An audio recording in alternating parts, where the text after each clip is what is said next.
no solamente la iglesia de Galacia, sino todas las iglesias del primer siglo, tenían un pequeño problema, y no diría pequeño, sino mayúsculo problema, y era que superaban los judíos en número a la cantidad de gentiles en la iglesia.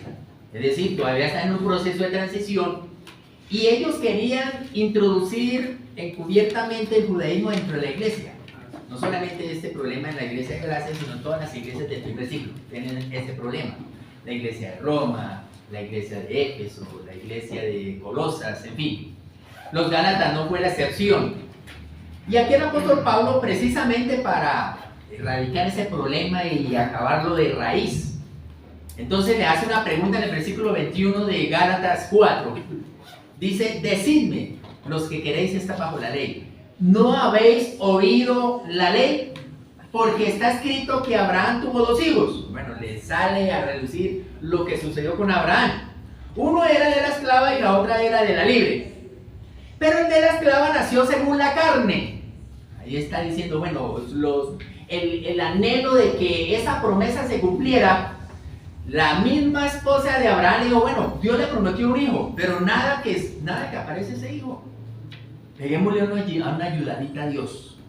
Lléguese a mi sierva, y en nombre de mi sierva entonces vas a tener un hijo, y ahí se cumple la promesa que le fue dada.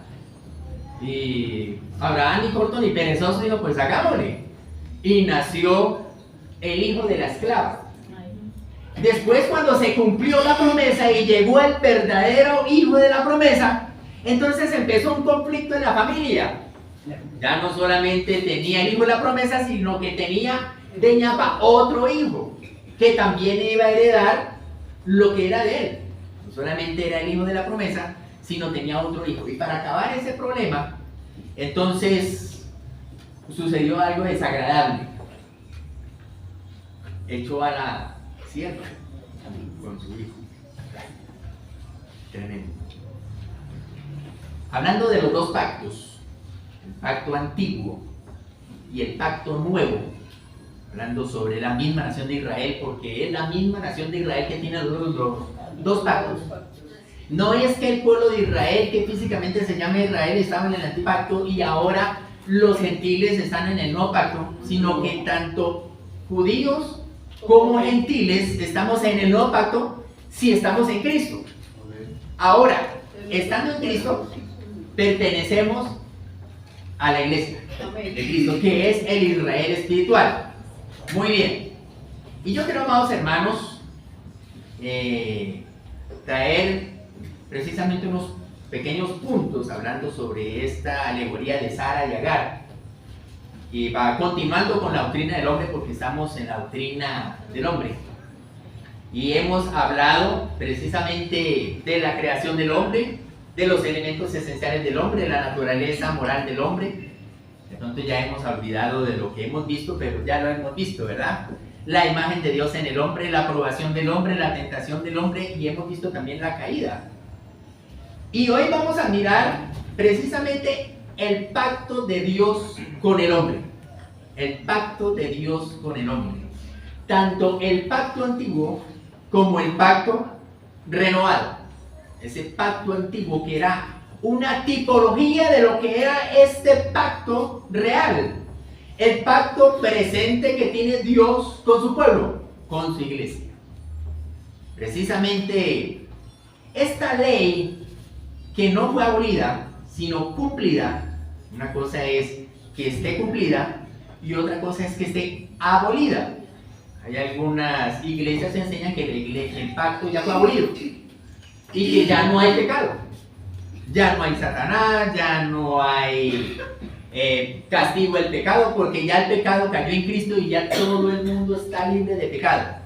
¿Será cierto? No. No. Tiene de pronto un acercamiento a lo que la iglesia dice o lo que la Biblia quiere decir, porque en Cristo Jesús sí hemos cumplido la ley de Moisés, pero estando como en Cristo Jesús. No es para todo el globo terráqueo, es para la iglesia de Cristo. Los que estamos en Cristo Jesús hemos sido guardados precisamente de ese castigo, porque Cristo sí pagó el pecado, pagó el castigo que nosotros merecíamos. Pero ¿a quiénes le fue dado ese pago? A los que están en Cristo. Muy bien. A los que están ¿en quién? En Cristo Jesús. Muy bien. A pesar que Dios dio al hombre recto y perfecto, le dio una ley justa que hubiera sido para vida si lo hubiera guardado, y amenazó con la muerte de su transgresión, el hombre no la obró por mucho tiempo, transgrediendo la ley bajo la cual había sido creado y también al mandato que les había sido dado. Entonces en ese momento el mundo entero, sin acepción de personas, sin nacionalidad, todo el globo terráqueo quedó bajo la maldición de la ley. Y ya Dios, desde la antigüedad o del tiempo eterno, desde su eternidad, sabía que eso iba a suceder. Y ya amaba a un pueblo, amaba a su iglesia. Y antes que existiera el primer ser creado, bueno, no se sabe qué fue lo primero que Dios creó, posiblemente haya sido los ángeles.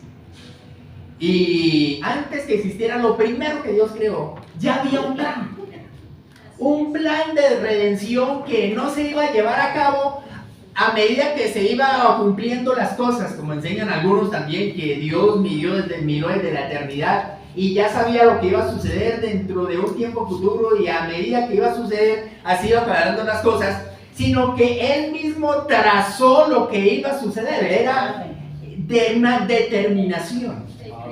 Así que dentro de ese plan maravilloso, ya había un plan de redención para su iglesia, pero solamente para su iglesia. Tremendo. Porque amaba a la iglesia. Hay un amor especial para la iglesia.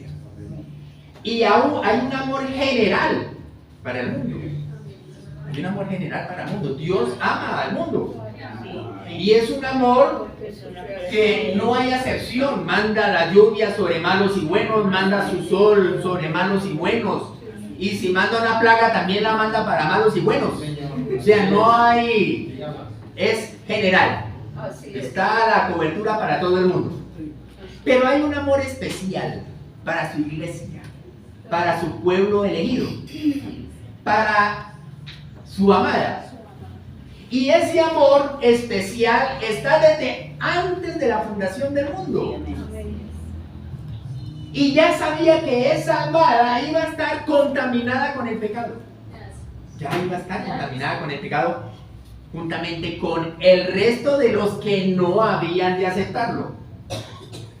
No obstante, como dice el apóstol Pablo en Romanos capítulo 7, versículo 14.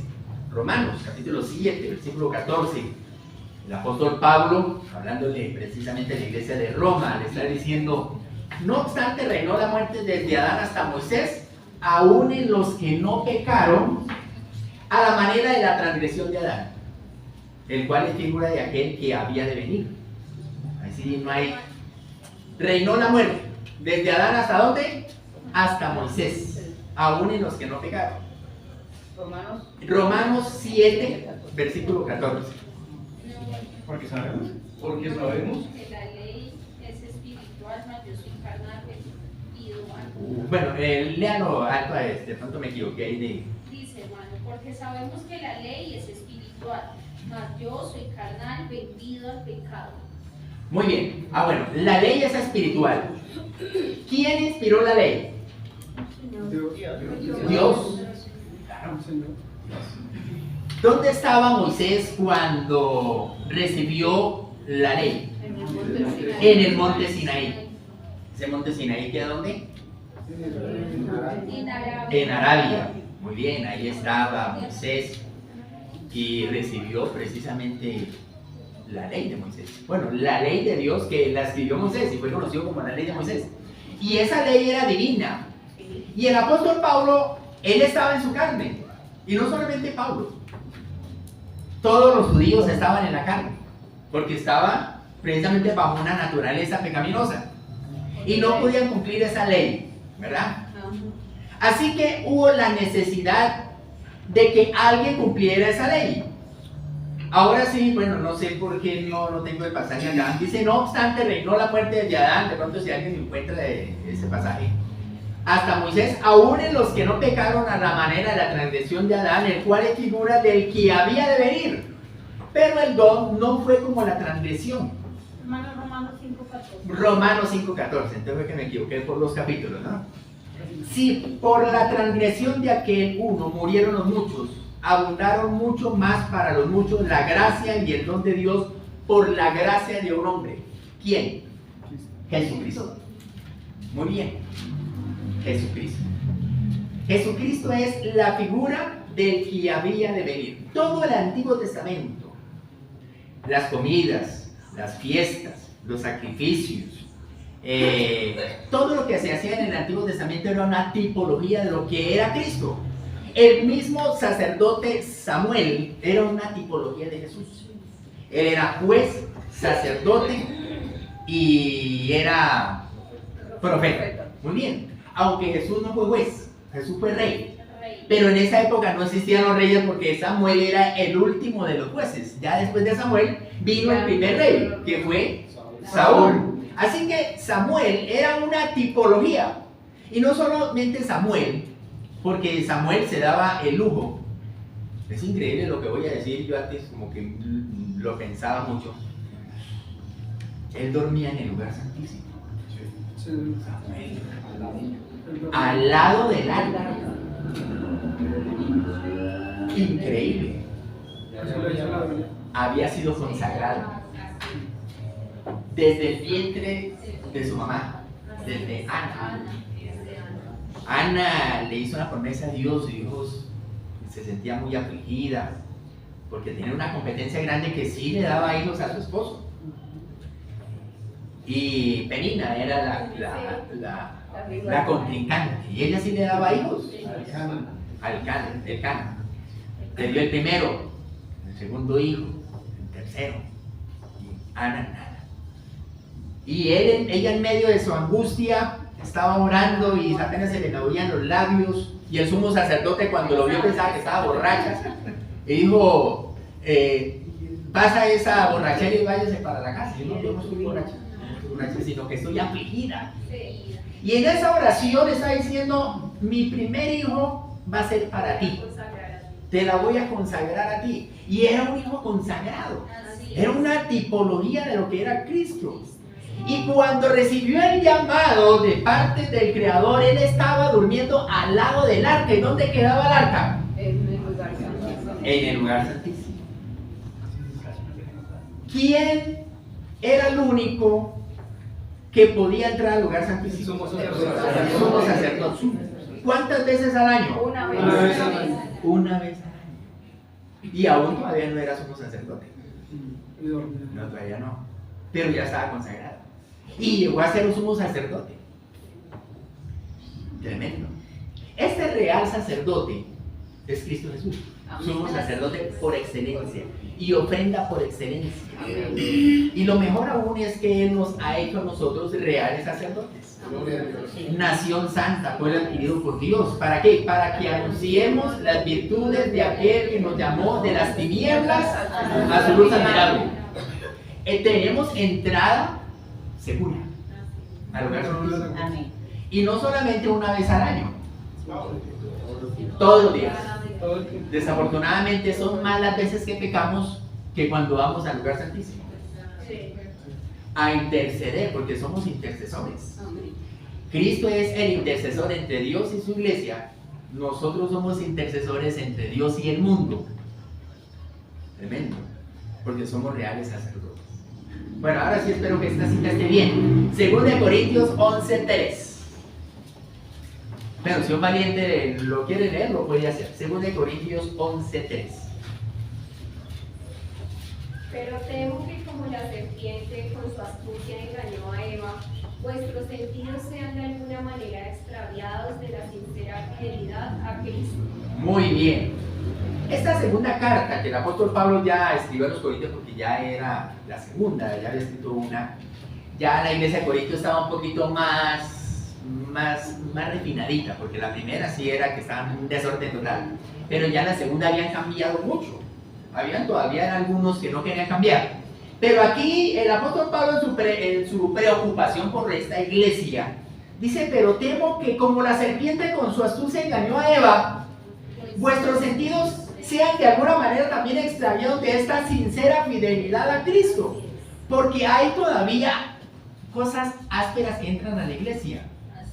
A veces nosotros por nuestro afán de agradar a Dios y queremos ayudarlo, porque a veces no creemos de que la obra que hizo Cristo en la cruz fue una obra completa, sino que tenemos que ayudarle, le añadimos herejías y dañamos la sana doctrina. Desafortunadamente, con el paso del tiempo, la iglesia se ha dañado mucho. No la iglesia que ha permanecido fiel, sino la iglesia en general. Estamos en tiempos donde la apostasía está tan dura, sí, tan impasiva, que ya uno dice, bueno, esto será bíblico o no será bíblico, aún en la sana doctrina. A veces dudamos que la sana doctrina sea bíblica. Increíble. Miren, en lo personal, yo dudé mucho para venir acá. Precisamente porque yo dudaba de la doctrina.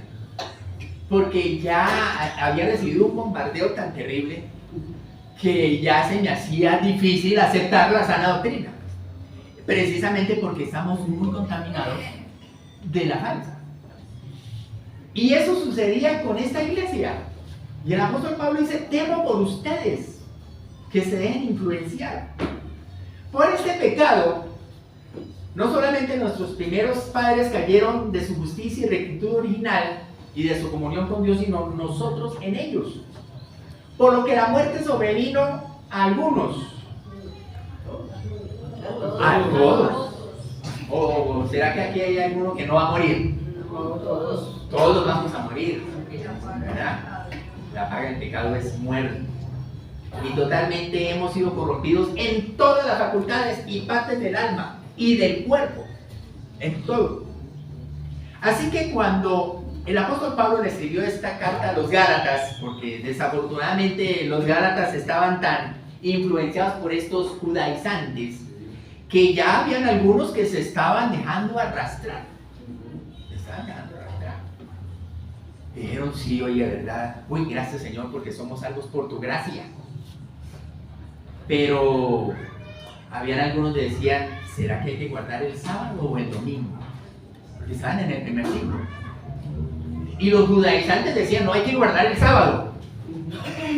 Y ya Pablo decía, no, Cristo resucitó el domingo, el primer día de la semana. Y le mostraba pasajes del Evangelio, porque aún todavía este segundo tomo no había sido completado, porque Pablo fue uno de esos escritores. Es decir, que apenas estaba escribiendo el Nuevo Testamento. Así que podía acudir a algunos escritos, pergaminos. Bueno, acudiendo al Antiguo Testamento o al Tanakh, precisamente mostrando todo lo que iba a suceder con Cristo y que iba a resucitar. Y ahora guardamos el domingo, ¿por qué? Porque resucitó el domingo, el primer día de la semana. Pero en ese momento había una discusión, ¿guardo el sábado o guardo el domingo? ¿Y sabe qué es lo peor de todo? Hay algunos que todavía están pensando si hay que guardar el sábado o hay que guardar el domingo. Sí, todavía. Estamos están en ese conflicto.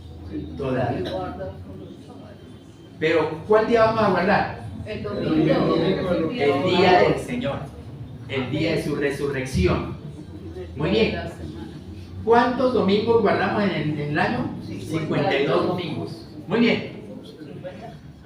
52 domingos. Muy bien. Salmo 58.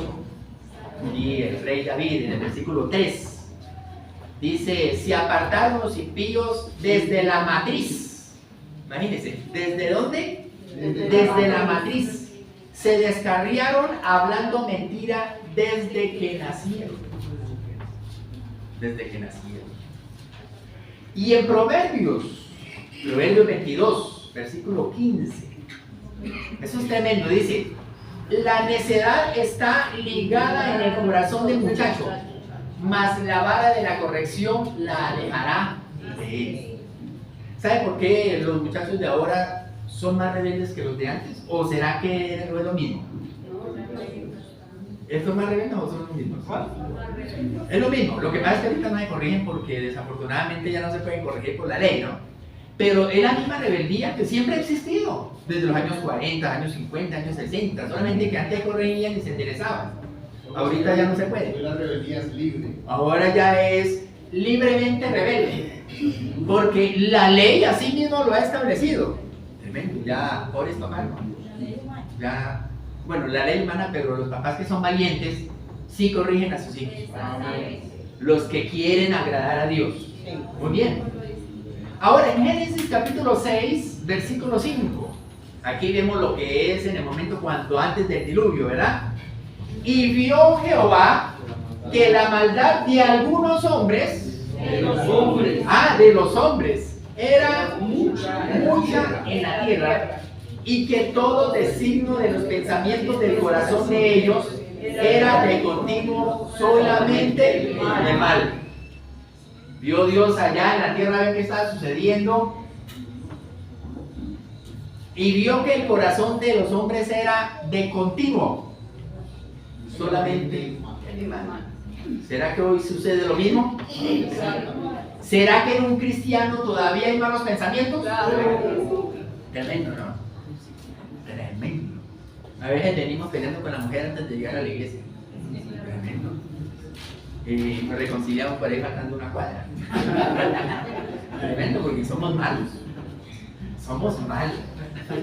Siendo Adán y Eva la raíz de la raza humana y estando por designio de Dios en lugar de toda la humanidad, la culpa del pecado fue imputada a toda la raza corrompida, transmitida a toda su posteridad, que descendió de ellos mediante la generación ordinaria, siendo ahora concebidos en pecado y por naturaleza hijos de ira, siervos del pecado, sujetos a la muerte y a todas las demás desgracias, tanto espirituales, temporales y eternas, a no ser que el Señor Jesús nos libre.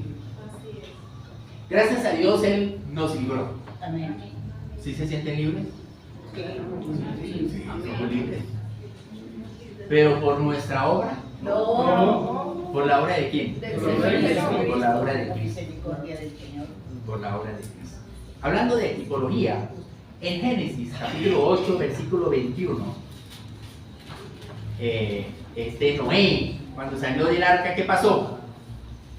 8:21, un valiente que lo quiera leer. Y percibió Jehová olor grato, y dijo Jehová en su corazón: no volveré más a maldecir la tierra por causa del hombre, porque el intento del corazón del hombre es malo desde su juventud, ni volveré más a destruir todo ser viviente como he hecho. Muy bien. Fue tanto el olor que percibió, que fue olor grato, que dijo Dios, bueno, no voy más a destruir la tierra. No voy más a destruir la tierra por causa del hombre. Porque él es malo desde su juventud. Y ahí pasaría Dios castigando al hombre todo el tiempo, y quién sabe cuántas veces habría sido destruido el planeta. Yo creo que por ahí unas 10 o quién sabe cuántas. Por ahí pasó la cuenta. Sino que fue por este olor grato que percibió Dios, porque este sacrificio representaba a Cristo. Cuando nosotros estamos en Cristo, ese olor grato Dios lo percibe. Porque este cordero que fue sacrificado por Noé representaba a Cristo. Ahora nosotros no estamos en una representación. Estamos en Cristo, el original, el verdadero Cordero. Amén. Cuando Juan el Bautista señaló a Jesús, le dijo: he aquí el Cordero de Dios que quita el pecado del mundo. Es decir, de todos los que habían de creer en Cristo de cualquier parte del mundo. Este es el Cordero de Dios que quita el pecado de toda aquella persona que un día se va a acercar a Dios, ¿verdad? Que va a ser llamado por Dios, que va a ser traído. Y de esta corrupción original por la cual estamos completamente indispuestos a todo bien y enteramente inclinados a todo mal, proceden en sí todas las transgresiones. Nosotros no llegamos a ser pecadores cuando pecamos. Pecamos por Simplemente nosotros. pecamos porque ya somos pecadores. Así es. Ya, definitivamente, hay personas que dicen, uy, usted sí es muy pecador. Porque usted sí comete unos errores. Pero es que lo que él no sabe es que él está cometiendo pecado porque es pecador y él también hace lo mismo porque está en la misma condición. Claro. Es un pecador. Así que esta corrupción original es la que nos lleva a todas esas transgresiones. ¿Será que un hijo de Dios, por ir a la iglesia, ser juiciosos, tener la Biblia en la mente y en el corazón? Y qué bueno sería que todos tuviéramos toda la Biblia en la mente. Yo llevo muchos años en el cristianismo y todavía no me sé la Biblia. Y lo peor de todo es que ya me está olvidando, ya tengo mala memoria y lo poco que aprendí me está olvidando para acabar de completar. Pero aún así, cometo unos errores tremendos. Y ya iba a decir, si ustedes quieren igual cuántos errores tengo, entonces pregúntele a mi esposa de cuánto. Y no, mejor no le pregunto, porque sería terrorífico. Así que somos malos. Y miren lo que dice Juan 6, 37 y 38. Todo lo que el Padre me da, vendrá a mí, y al que en mí viene, no le echo fuera. Porque he descendido del cielo no para hacer mi voluntad, sino la voluntad del que me envió. Hablando precisamente de este mediador, precisamente hablando del pacto nuevo y el pacto antiguo, el hombre que ha sido redimido por Dios es precisamente porque ha habido un mediador. Este mediador entre Dios y los hombres, que es el mismo Dios, que se hizo hombre, el mismo que en su naturaleza totalmente divina y totalmente humana habitó entre nosotros y se despojó de su propia gloria, según Filipenses capítulo 2, humillándose a sí mismo, llegando esa humillación a tal punto que no solamente llegó a ser hombre, porque ya todo el universo es tan inmenso que nomás la Tierra delante del Sol es una cosita muy pequeñita. ¿Y eso qué es el Sol? Y el Sol es una estrella normalita, sino que está muy cerca de la Tierra y nosotros la vemos grandota. Pero todas esas estrellas que si salimos de Bogotá la vamos a ver, porque aquí en Bogotá no la vamos a ver. Pero si salimos a una finquita ya cerquita a Bogotá vamos a ver muchas. Y todas tienen o más grandes que el Sol o más pequeñitas que el Sol. Pero la vemos pequeñitas. Y la Tierra delante del Sol es una cosita de nada. Y Dios se hizo más pequeño que la Tierra, despojándose de su gloria para hacerse como uno de nosotros. Y no para que Él de pronto pudiera sentir lo que es el dolor, el hambre, la necesidad, las riquezas, sino simplemente Él ya por su eterno conocimiento, Él ya conoce todas esas cosas porque Él lo conoce todo. Él ya sabía que era tener hambre antes de ser encarnado. ¿O ustedes creen que no? Claro. Él ya sabía lo que era sentir frío. ¿Por qué? Porque Él lo conoce todo. Pero Él se hizo hombre para que nosotros nos diéramos cuenta que Él también pasó por lo mismo. Fue tentado como hombre. Y fue tentado y no cayó. Era el segundo Adán. Era el segundo Adán. Y no cayó. Y Satanás, convencido de que como cayó el primer Adán, este segundo también iba a caer. Pero lo que no esperaba Satanás es que ese Dios al 100% era hombre al 100%. Era hombre al 100%. Nació como hombre, tenía los mismos cromosomas que nosotros tenemos, a pesar que no fue engendrado por un hombre, pero tenía todos. Algunos dicen que solamente tenían los cromosomas de la mamá, pero no eran todos. Yo no sé cuántos son, pero los tenía todos. Todos. Y tenía emociones, tenía sentimientos, lloraba, reía, se gozaba, se enojaba, se entristecía, porque era hombre al 100%. Y por eso fue que cuando llegó al templo volcó las mesas porque le dio ira. Claro. ¿Será que sentía celos?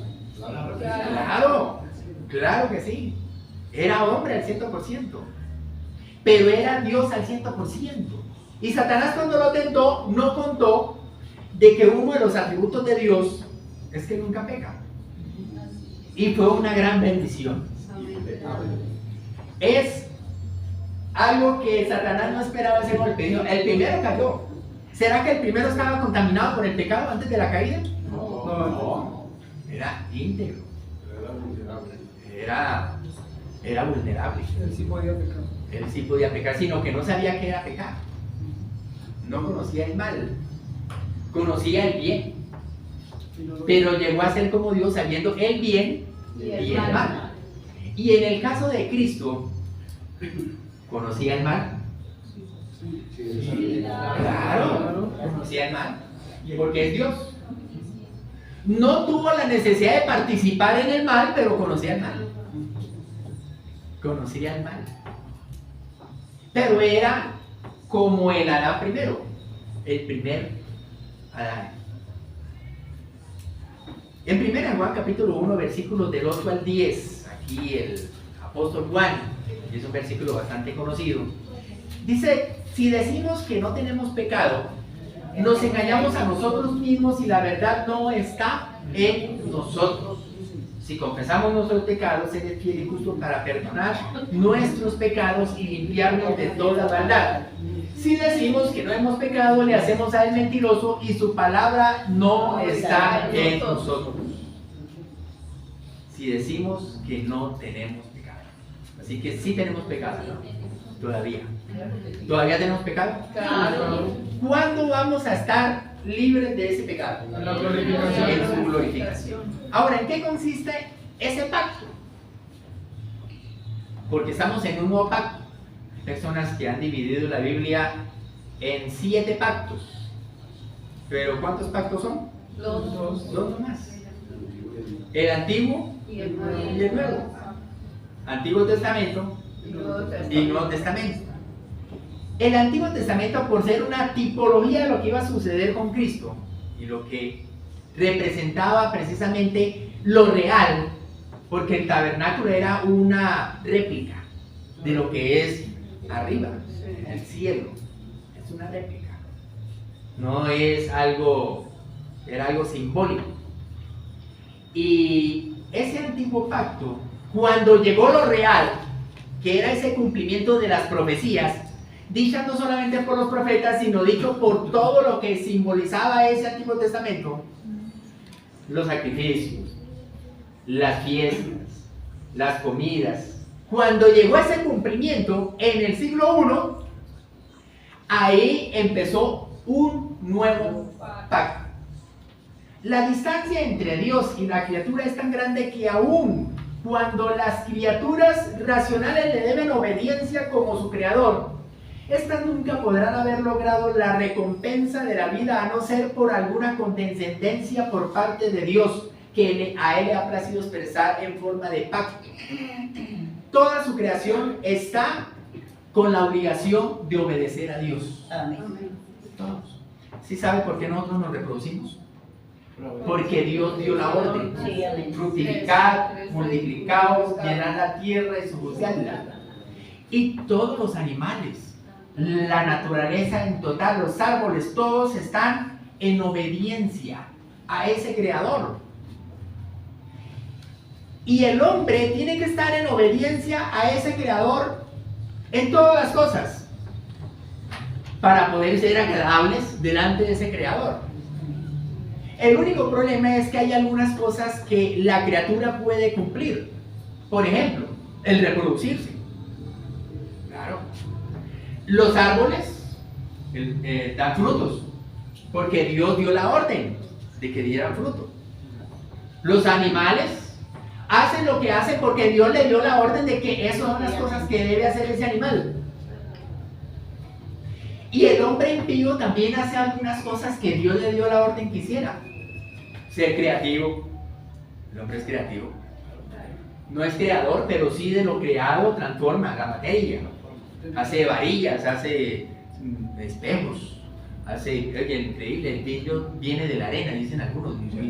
Es de la arena. El hombre es tremendo, pero llega hasta cierto límite, pero no puede cumplir todo lo que Dios exige.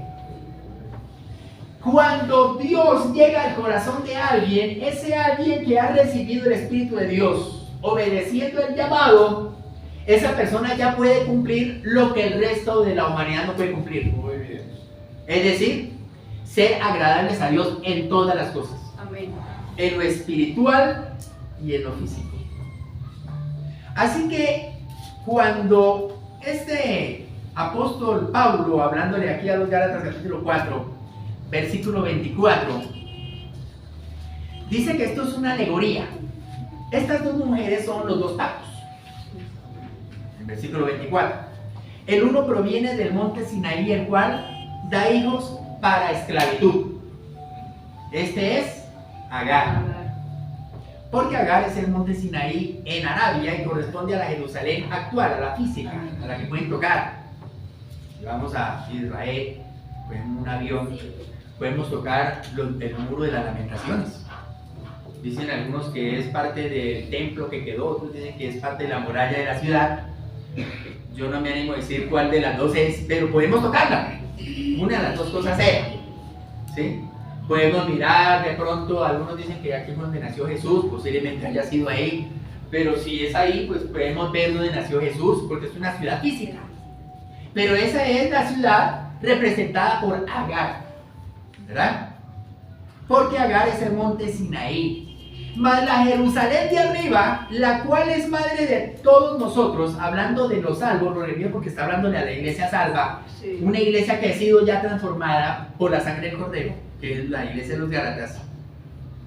Esa Jerusalén es libre, porque escrito está: regocíjate, oh estéril tú que no da luz, prorrumpe en júbilo y clama tú que no tienes dolores de parto, porque más son los hijos de la desolada que la que no tiene marido.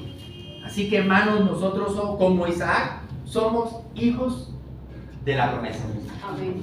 Hijos precisamente que ha recibido esa promesa. El Señor Jesús, cuando estaba en su ministerio, le dijo a sus discípulos: bueno, yo voy a ir a mi Padre, yo voy a ir a mi Padre, pero yo no los voy a dejar solos, vendré a vosotros.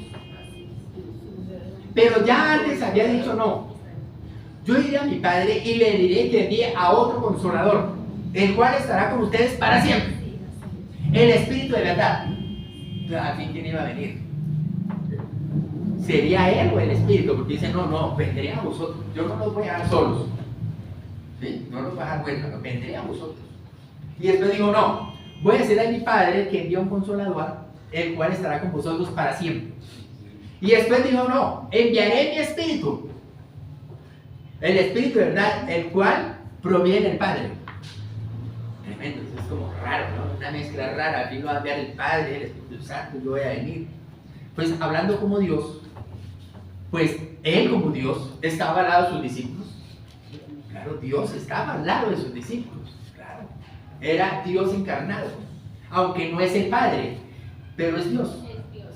Jesús no era el Espíritu Santo ni tampoco lo es, pero es Dios. Y estaba al lado de sus discípulos, y estando con sus discípulos, le dijo: voy a ir a mi Padre, el cual enviará otro consolador, el cual estará con vosotros para siempre. Es decir, ya no Dios con, que es Emmanuel, Dios con nosotros, porque Jesús es Dios con nosotros, Emmanuel. Mientras el Espíritu Santo es Dios en nosotros, es decir, ya la promesa cumplida. Esa promesa se lo dio no a todo el mundo, fue a su iglesia. A su iglesia. Nadie más en la tierra puede tener el Espíritu de Dios. Nadie más. Solamente Cristo Jesús, que tenía toda la deidad dentro de él, sin medida. El Espíritu lo tenía sin medida. No era un pedazo de Dios ahí dentro de Jesús, sino que todo Dios estaba en Jesús. Era Dios encarnado ahí. Y ahora nosotros, participando de la naturaleza divina, tenemos al Espíritu de Dios, cosa que el único que tenía el Espíritu de Dios en ese momento presente era Cristo Jesús. Y nosotros en Cristo tenemos su Espíritu. Ese Espíritu de Dios es el que nos ayuda a vivir en santidad. Ese Espíritu de Dios es el que nos ayuda a nosotros a tener temor de Dios. Es ese Espíritu. No es nuestro Espíritu. El Espíritu del hombre no nos lleva a la presencia de Dios. El Espíritu de Dios sí, porque somos partícipes de esa misma naturaleza de Dios. Somos Cristos pequeños. Cristos pequeños. Y esto es tremendo, ¿no? Esto es emocionante. Yo me emociono con esto. Yo no sé ustedes, pero yo sí me emociono. Es algo maravilloso. Aquí dice el apóstol en versículo 28, así que hermanos, nosotros como Isaac somos hijos de la promesa. Pero como entonces el que había nacido según la carne perseguía al que había nacido según el Espíritu, así también ahora. El hijo de Agar, que era Ismael, ya había una rivalidad entre ellos. Y sí era una rivalidad porque desafortunadamente Abraham, con el afán de hacer cumplir lo que Dios le había prometido, cometió ese error tan garrafal que ya había un conflicto en la familia, y no solamente entre los hijos de él, sino ahora entre su sierva y su esposa. Un conflicto. Pero lo peor aún es que este conflicto todavía está presente. No solamente Ismael con Isaac, sino que en el día de hoy ese conflicto todavía está presente. Nosotros estamos en conflicto constante, pero ese conflicto solo está en el cristiano, porque es el que tiene las dos naturalezas. El que no está en Cristo, pues no tiene las dos naturalezas y no hay conflicto. Simplemente le da rienda suelta a la carne y no hay ningún problema, porque no hay Espíritu Santo dentro de él, solamente está el espíritu del hombre. Entonces, bueno, se especializa en la maldad. Puede ser un guerrillero perfecto, o puede ser un ladrón perfecto, porque se puede especializar en la maldad. Mientras el cristiano hay un conflicto constante, todo el tiempo, porque no solamente tiene la naturaleza de Dios, sino que también todavía le queda esa naturaleza que tenía antes de conocer a Cristo. Todavía la tiene. Y no solamente pelea con la mujer, pelea consigo mismo. Se coge a coscorrones. Uy, no, pero es que, yo si no cambio, yo soy cabeza dura. No, yo no. ¿Será que algún día voy a cambiar? Bueno, sí. Vamos a ser como Cristo. Perfecto. Tremendo, ¿no? Y dice aquí el versículo 29, pero como entonces el que había nacido según la carne perseguía al que había nacido según el Espíritu, así también ahora. ¿Más qué dice la Escritura, el versículo 30? Echa fuera a la esclava y a su hijo, porque no heredará el hijo de la esclava con el hijo de la libre. De manera, hermanos, que no somos hijos de la esclava, sino de la libre. Bueno, hay una manera. El mismo apóstol Pablo en Gálatas capítulo 5, versículo 16. Ahí nos da una receta pequeñita, pero funciona. Funciona esa receta. ¿Cuál es esa receta? Vamos a Gálatas capítulo 5, versículo 16. Un valiente que lo quiera leer.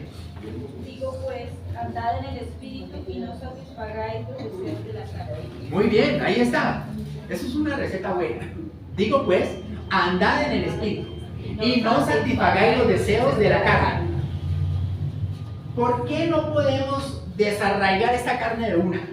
Entonces, bueno, si esto me está perjudicando, pues saquémosla. Así como Agar y Ismael salieron de la casa de Abraham, pues hagamos nosotros lo mismo, saquemos esta carnalidad y quedémonos solamente con el Espíritu de Dios.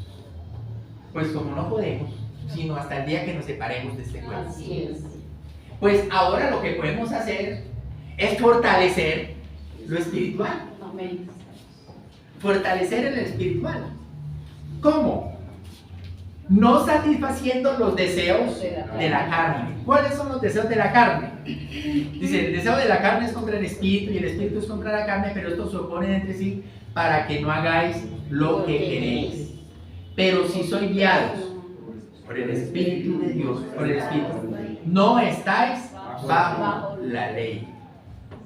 Si sois guiados por el Espíritu de Dios, no estáis bajo la ley. En el libro de Job, en el capítulo 35, versículo 7, este patriarca, podríamos decir patriarca porque fue en los mismos tiempos de Abraham, aunque él no fue judío, le hace una pregunta a una de las personas que estaban en él, era Eliú, Eliú que fue uno de los que vio a él, alegato de esos tres, y él también metió la cucharada. Dice: si fuera justo, ¿qué le darás a ese creador, a él? ¿O qué recibirás de tu mano si fuera justo? Porque, ¿será que Job era justo? Sí, el mismo Dios le dijo a Satanás: ¿has visto a mi siervo Job? No hay hombre como él en la tierra. Es decir, que sí era justo. El problema es que también era descendiente de Adán. Era descendiente de Adán igual. Es decir, que nosotros somos justificados por decreto. En el caso de Job, cuando tuvo un encuentro personal con ese creador, entendiendo todo lo que sucedía con él, ahí fue cuando se le abrieron los ojos y dice: no, yo estaba diciendo cosas que no entendía. Porque él se hacía preguntas, decía: uy, pero ¿por qué me llegó esto de un...? Es que fue de repente, él estaba bien. Se le acabó la familia en un día, le acabaron las riquezas en un día, y después llegó una enfermedad, todo fue así de una. Tremendo, eso no fue cualquier cosa. ¿Sí? Y lo cuestionaban a él y decían: pero es que esto no puede suceder a usted, si usted debe tener algo raro. ¿Sí? Al principio llegaron, lo vieron en tan mal estado que dijeron, no se atrevían a hablar. Decían: no, pues es que de pronto la embarramos si le decimos algo, porque el dolor es tan grande que cualquier cosa que le digamos de pronto lo herimos, más de lo herido que está. Entonces guardaron silencio por un rato y cuando se atrevieron a hablar, la embarraron. Porque nuestra sabiduría no es que sea muy buena. Pero Eliú es una buena pregunta. Si fueres justo, ¿qué le darás a él? ¿O qué recibirás de tu mano? Y en el Salmo 103, versículos 5 y 6, hay una pregunta. Ese salmista dice: ¿quién como Jehová nuestro Dios, que se sienta en las alturas, que se humilla a mirar en el cielo y en la tierra? Dice: se humilla a mirar en el cielo y en la tierra. Tremendo. Porque es que no hay nadie como él. Si Dios creara otro Dios, no sería como él. Empezando de que ya tendría principio. Porque Dios no tiene principio ni fin. Y él no fue creado por nadie. Y si él creara otro Dios, ya no sería como él, porque él tuvo que haber sido creado por ese Dios. Es decir, no hay nadie como él. Y al mirar su creación ya es una humillación, porque está observando algo que es inferior a él. No hay nadie como él. ¿Quién como Jehová nuestro Dios, que se sienta en las alturas? Pero saben que el amor de Dios es tan grande que no solamente miró a esa creación que era amada por él desde antes de la fundación del mundo, sino que se hizo como uno de ellos. Eso es más grandioso todavía.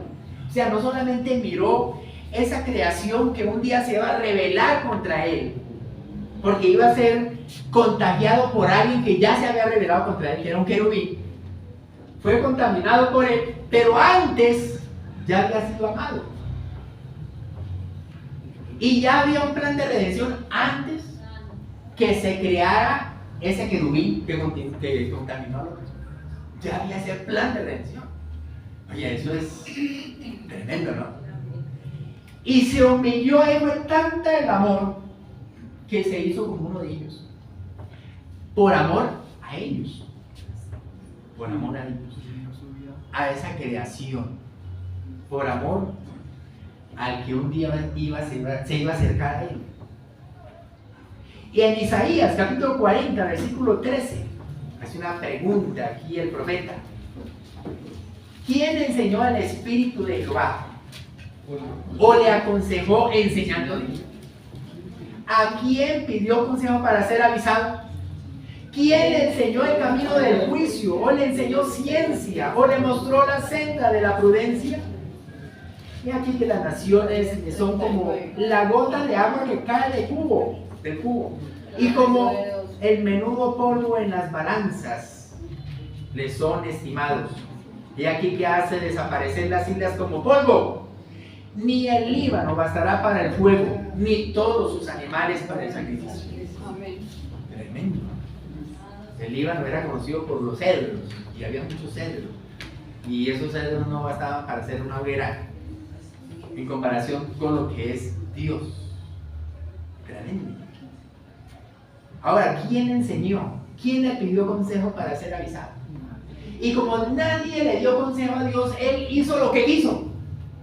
Y dentro de eso que él quiso hacer, fue amarnos desde antes de la fundación del mundo y morir por nosotros. Y hacerse como uno de nosotros. Y redimirnos. Y él se hizo como uno de nosotros para que nosotros fuéramos como él. Eso es más maravilloso.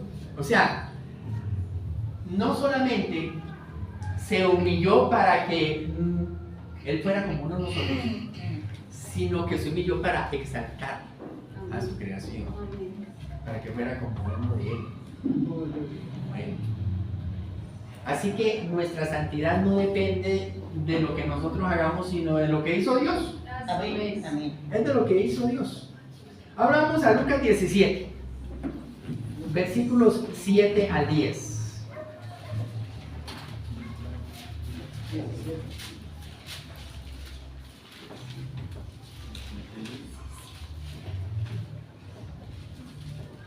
Del 7 al 10. Muy bien. El deber del siervo, ¿verdad? ¿Quién de vosotros, teniendo un siervo que ara o apacienta ganado, al volver del campo, luego le dice, pasa, siéntate a la mesa? Es un siervo, un esclavo, ¿verdad? No le dice más bien, prepárame la cena, cíñete y sírveme hasta que haya comido y bebido, y después de esto come y bebe tú. Eso es lo normal. ¿Sí? ¿Quién le va a decir? No, un siervo, porque es siervo, ¿cierto? ¿Quién de vosotros, teniendo un siervo que ara y apacienta el ganado, después que llega cansado ese pobre siervo todo el día arando, ¿sí?, va allá a la casa del jefe? El jefe no le va a decir, oh, pobrecito, usted está cansado, no, le va a decir, no, cíñate y sírveme, porque yo tengo hambre, porque es siervo, es un siervo. Y el versículo 9 dice, ¿acaso da gracias al siervo porque hizo lo que le había mandado? Pienso que no. ¿Quién está hablando acá? ¿Quién está hablando acá? El Señor Jesús. Es el Señor Jesús el que está hablando acá. O sea, no es ningún profeta, ningún apóstol. Es el Señor Jesús el que está hablando estas palabras. Y mira lo que dice el versículo 10. Así también vosotros, cuando hayáis hecho todo lo que ha sido ordenado, digan, siervos inútiles somos, pues lo que debíamos hacer, lo que debíamos hacer, hicimos porque somos siervos. Y somos siervos inútiles, porque simplemente somos siervos.